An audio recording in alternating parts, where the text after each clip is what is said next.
भगवान श्री कृष्ण एक दिन अपने सखा ग्वालबालों के साथ यमुना तट पर गए। सारी गौ और ग्वालबालों का गर्मी के कारण प्यास से गला सूख रहा था। इसीलिए उन्होंने यमुना जी का विषैला जल पी लिया। उस विषैले जल को पीते ही सब गौवें और ग्वालबालों का शरीर शांत हो गया। उन्हें ऐसी अवस्था में देखकर उनके सर्वस्व श्री कृष्ण ने अपनी अमृत बरसाने वाली दृष्टि से उन्हें जीवित कर दिया। चेतना आने पर वे सब यमुना जी के तट पर उठ खड़े हुए और आश्चर्यचकित होकर एक दूसरे को देखने लगे। अंत में उन्होंने यही निश्चय किया कि हम लोग विषैला जल पी लेने के कारण मर चुके थे, परंतु हमारे श्री कृष्ण ने अपनी अनुग्रह भरी दृष्टि से देखकर हमें फिर से जिंदा कर दिया है। भगवान श्री कृष्ण ने देखा कि महाविषधर कालीनाग ने यमुना जी का जल विषैला कर दिया है। तब यमुना जी को शुद्ध करने के विचार से उन्होंने वहां से उस सर्प को निकालने का निश्चय किया। यमुना जी में कालीनाग का एक कुंड था। उसका जल विष की गर्मी से खौलता रहता था। यहाँ तक कि उसके ऊपर उड़ने वाले पक्षी भी झुलसकर उसमें गिर जाया करते थे।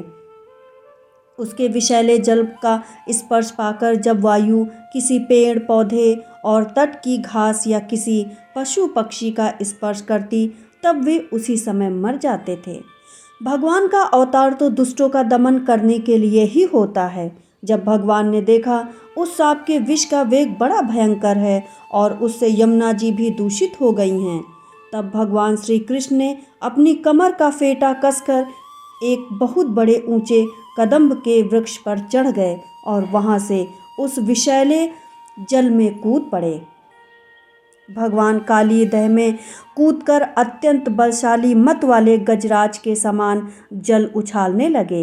इस प्रकार जल में खेलने पर उनकी भुजाओं की टक्कर से जल में बड़े जोर का शब्द होने लगा, जिसे सुनकर कालीनाग चिढ़कर भगवान श्री कृष्ण के सामने आ गया। उसने देखा कि सामने एक सांवला सलोना बालक है। उसका अत्यंत सुकुमार शरीर है। उसकी मंद मंद मुस्कान से आंखें हटती ही नहीं हैं। इतना आकर्षक रूप होने पर भी जब काली नाग ने देखा कि बालक तनिक भी न डरकर इस विषैले जल में मौज से खेल रहा है, तब उसका क्रोध और भी बढ़ गया। उसने श्री कृष्ण को अपना बंधन जोर से पकड़ लिया। भगवान श्री कृष्ण नागपाश में बंधकर चेतनाहीन हो गए। उनके प्यारे सखा ग्वालबाल उनको ऐसी हालत में देखकर दुख से बेहोश हो गए।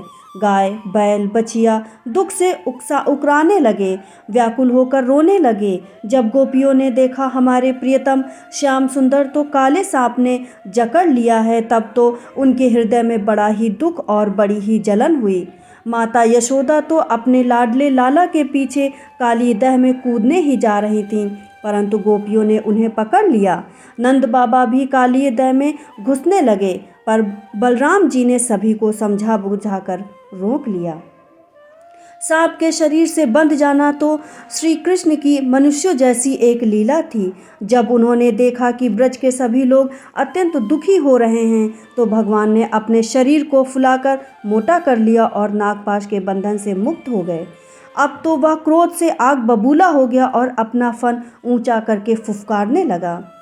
उसके नथनों से विष की फुहारें निकल रही थीं और मुंह से आग की लपटें। भगवान श्री कृष्ण ने उसके बड़े बड़े सिरों को दबा लिया, उछलकर उन पर सवार हो गए और कलापूर्ण नृत्य करने लगे। कालीनाग के 100 सिर थे। वह अपने जिस सिर को नहीं झुकाता था, उसी को भगवान अपने पैरों की चोट से कुचल डालते।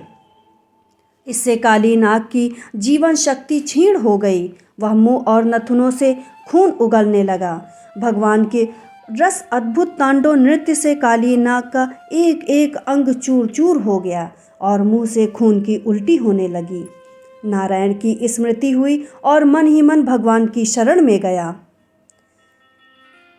अपने पति कालीनाग की दुर्दशा देखकर उसकी पत्नियां भगवान की शरण में आईं।